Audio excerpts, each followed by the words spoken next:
ज्ञान यज्ञ की इस अनोखी कक्षा में आपका स्वागत है। मैं हूँ आरती। चलिए शुरू करते हैं आज का अध्याय। हमारा आज का अध्याय है MS Excel 2007। इस अध्याय में हम सीखेंगे MS Excel 2007 का परिचय, MS Excel स्टार्ट करना और साथ ही प्राप्त करेंगे रोज, कॉलम्स, वर्कबुक, वर्कशीट इत्यादि का परिचय। माइक्रोसॉफ्ट एक्सेल एक स्प्रेडशीट प्रोग्राम है जिसकी सहायता से हम हमारे डेटा को व्यवस्थित रूप से रख सकते हैं। इसके द्वारा हम हमारे डेटा को ग्राफ के रूप में प्रस्तुत कर सकते हैं, चार्ट का उपयोग कर सकते हैं तथा कैलकुलेशन से संबंधित कार्य बहुत ही आसानी और शीघ्रता के साथ कर सकते हैं। आइए अब हम सीखते हैं MS Excel 2007 स्टार्ट करना। उसके लिए सबसे पहले स्टार्ट बटन पर जाएं, क्लिक करें, ऑल प्रोग्राम्स पर क्लिक करें और ये आप देखेंगे यहाँ पर आपको मिलता है माइक्रोसॉफ्ट ऑफिस, उस पर क्लिक करें। यहाँ पर आपको मिल जाएगा MS ऑफिस एक्सेल 2007, इस पर क्लिक कर दें और ये देखिए MS एक्सेल की विंडो यहाँ पर ओपन हो गई। यहाँ पर सबसे ऊपर जो पट्टी आप देख रहे हैं जहाँ पर माइक्रोसॉफ्ट एक्सेल लिखा हुआ है, ये है टाइटल बार। टाइटल बार के लेफ़्ट की तरफ यहाँ पर ये जो आपको कुछ अलग अलग बटन्स दिख रहे हैं, ये है क्विक एक्सेस टूल बार। ये यहाँ पर आप जाएंगे तो ये आपको सेव करना है या फिर रीडू करना है या इस तरह की कई सारे ऑप्शंस यहाँ पर होते हैं। और अगर आपको कुछ नए ऑप्शंस चाहिए हो तो आप यहाँ पर क्लिक करके ये क्विक एक्सेस टूल बार में उन्हें चालू भी कर सकते हैं। जैसे यहाँ पर अभी हमारे पास सेव, अनडू और रीडू, ये 3 ऑप्शंस जो हैं वो ऑन है या चालू हैं जिनको हम यूज़ कर सकते हैं। अब मान लीजिए आपको ये न्यू का ऑप्शन भी चालू करना है तो इस पर जाकर क्लिक कर दें। ये देखिए ये न्यू का ऑप्शन आ गया। नहीं चाहिए तो वापस आप इस डाउनवर्ड एरो पर जाएं और इसे फिर से क्लिक कर दें तो ये यहाँ से हट जाएगा। जितने भी ऑप्शन आपको चाहिए वो यहाँ पर आप रख सकते हैं जिससे आप इजीली उसे एक्सेस कर सकें। लेफ्ट कॉर्नर में सबसे एंड पर आपको मिलता है ऑफिस बटन। ऑफिस बटन पर जब आप जाएंगे तो यहाँ पर आपको कोई नई फाइल चाहिए, आपको सेव करना है या प्रिंट करना है या इस तरह की अगर कोई ऑप्शंस चाहिए तो उसके लिए आप इसका उपयोग कर सकते हैं। इसके अलावा यहाँ पर एक और चीज़ आपको बता दें कि ये जैसे अगर आपको कोई फ़ाइल पुरानी जिनमें काम किया है वो खोलना है तो हम इस ऑप्शन का ओपन का उपयोग करेंगे।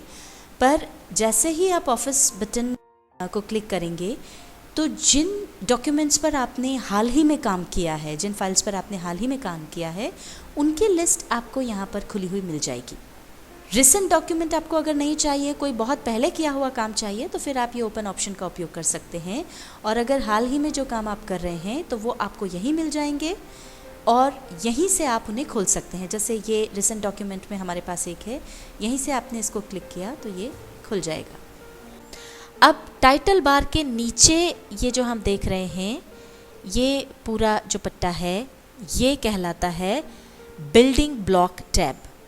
इसमें आपको अलग अलग टैब्स मिलेंगे जैसे home, insert, page layout, formulas, data, review, view, ये सारे अलग अलग टैब्स हैं और हर टैब में आपको अलग अलग ब्लॉक्स मिलेंगे। जैसे यहाँ पर होम टैब चालू है तो इसमें आप देखेंगे कि ये अलग अलग, जैसे ये फॉन्ट ब्लॉक है, ये अलाइनमेंट ब्लॉक है, नंबर ब्लॉक है, स्टाइल्स ब्लॉक है। ऐसे ही अगर आप इंसर्ट टैब को ऑन करेंगे तो इसमें आपको tables block, illustrations block, chart block, ऐसे हर टैब के अलग अलग ब्लॉक मिल जाएंगे जो आप वहाँ पर काम करते समय इन ऑप्शंस का उपयोग कर सकते हैं। अब ये जो पूरा पट्टा या ये जो पूरा रिबन है, मान लीजिए इसमें ये ब्लॉक्स आपको नहीं चाहिए तो आप इन्हें मिनिमाइज़ भी कर सकते हैं। मान लीजिए ये जो वर्क स्पेस है ये आपको ज़्यादा चाहिए और उसके लिए आपको ब्लॉक्स हटाने हैं तो उसके लिए ये जो टैब वाला बार है इस पर जा कर के खाली जगह पर राइट क्लिक करें। राइट क्लिक करने पर ये सबसे नीचे आपको ऑप्शन मिलता है मिनिमाइज़ द रिबन। इस पर आप क्लिक कर दें तो ये देखिए मिनिमाइज़ हो गया। टैब्स हमको नज़र आ रहे हैं पर ब्लॉक्स जो हैं वो यहाँ से गायब हो गए और ये आपका वर्किंग स्पेस बढ़ गया। अब अगर आपको वो ब्लॉक्स लाने हैं तो उसके लिए भी आपको वापस ये जो टैब्स वाला बार है उस पर जाकर के खाली जगह पर राइट क्लिक करना है और नीचे मिनिमाइज़ द रिबन जो आपका सिलेक्टेड है इस पर वापस क्लिक कर देंगे तो ये आपके सारे के सारे ब्लॉक्स वापस आ जाएंगे। अब आपको सामने ये जो पूरी विंडो खुली हुई दिख रही है या ये जो फाइल दिख रही है, इसे हम कहते हैं वर्कबुक। ये वर्कबुक है और हर वर्कबुक में बाय डिफ़ॉल्ट हमको 3 वर्कशीट्स मिलती हैं जिस पर कि आप काम कर सकते हैं। ये 3 वर्कशीट्स तो हमको बाय डिफ़ॉल्ट मिलती हैं और अगर आपको और ज़्यादा शीट्स की ज़रूरत हो तो आप और शीट्स भी इसमें ऐड कर सकते हैं। हर वर्कशीट पर ये कॉलम्स और रोज़ होती हैं। ये जो खड़े हुए वर्टिकल हैं ये हैं कॉलम्स, ये जो हैं ये कॉलम्स हैं, और आड़े में जो आपको मिलेंगी ये हैं रोज़।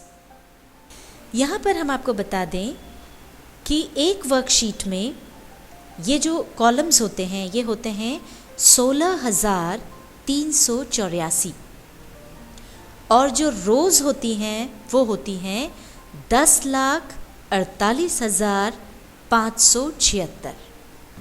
कॉलम्स और रोज़ के ऊपर एक सफ़ेद पट्टी है। यहाँ पर आप देखेंगे लेफ़्ट की तरफ ये जो जगह है वाइट, ये कहलाता है नेम बॉक्स। ये जो नेम बॉक्स है ये आपको बताता है जिस भी बॉक्स में, जिस भी सेल में आप काम कर रहे हैं, जैसे ये खड़े में तो कॉलम्स हैं, आड़े में रोज़ हैं और ये छोटे छोटे जो हैं ये कहलाते हैं सेल्स। जिस भी सेल में आप काम कर रहे हैं उसका नाम यहाँ पर नेम बॉक्स में आ जाता है। जैसे कि ये यहाँ पर हमने क्लिक किया तो यहाँ पर आपको D3 लिखा हुआ नेम बॉक्स में दिखा। इसका मतलब है कि D कॉलम है और 3 मतलब 3rd रो। अब अगर आपको किसी दूसरे सेल में अगर क्लिक करेंगे तो ये देखिए उसका नाम वहाँ पर आ जाएगा E7, मतलब E कॉलम में 7th रो। तो नेम बॉक्स में जिस भी जगह पर आप काम कर रहे हैं उसका नाम आ जाता है। और उसके बाद ये जो बाकी बचा हुआ वाइट हिस्सा है जहाँ पर ये आपको FX लिखा हुआ दिख रहा है, ये है फॉर्मूला बार। जब हम इस वर्कशीट पर काम करेंगे तो जब भी हमको संख्याएं जोड़ना है या घटाना है या कुछ भी करने के लिए जो फॉर्मूला हम लगाएंगे वो फॉर्मूला आपको यहाँ पर फॉर्मूला बार पर नज़र आ जाएगा। यहाँ पर आपको राइट हैंड साइड पर साइड में मिलता है स्क्रॉल बार। इस स्क्रॉल बार की मदद से आप पेज को ऊपर या नीचे कर सकते हैं। इसी तरह से नीचे की तरफ भी आपको एक स्क्रॉल बार दिया होता है जिसकी मदद से आप पेज को बाएं या दाएं खसका सकते हैं। और उससे भी नीचे यहाँ पर आप देख सकते हैं जो भी आपकी वर्कशीट है जिस पर आप काम कर रहे हैं, अगर आप उसको जूम इन या जूम आउट करके देखना चाहते हैं तो ये नीचे यहाँ पर आपको जूम इन या जूम आउट के लिए एक ऑप्शन मिलता है। 100% पर ये आपको नॉर्मल रूप में दिखाई देता है। अगर अब आपको इससे ज़्यादा बढ़ाना है तो आप प्लस की तरफ इसे ले जाइए तो ये बड़ा होकर आपको दिखेगा, यानी ये जूम इन हो जाएगा और आपको हर सेल, हर कॉलम, हर रो बड़ी होकर नज़र आएगी। और अगर आप इसको छोटा करके देखना चाहते हैं तो आप इसे जूम आउट कर सकते हैं। इसे माइनस की तरफ जब आप ले जाएंगे तो ये छोटी हो जाएगी और छोटी होकर के आपको नज़र आ जाएगी इस तरह से। और जब आप इसे बीच में रखेंगे तो ये है नॉर्मल साइज़ 100% का। हमारा आज का अध्याय था MS Excel 2007, जिसमें हमने सीखा MS Excel 2007 का परिचय, MS Excel स्टार्ट करना और साथ ही प्राप्त किया रोज़, कॉलम्स, वर्कबुक, वर्कशीट इत्यादि का परिचय।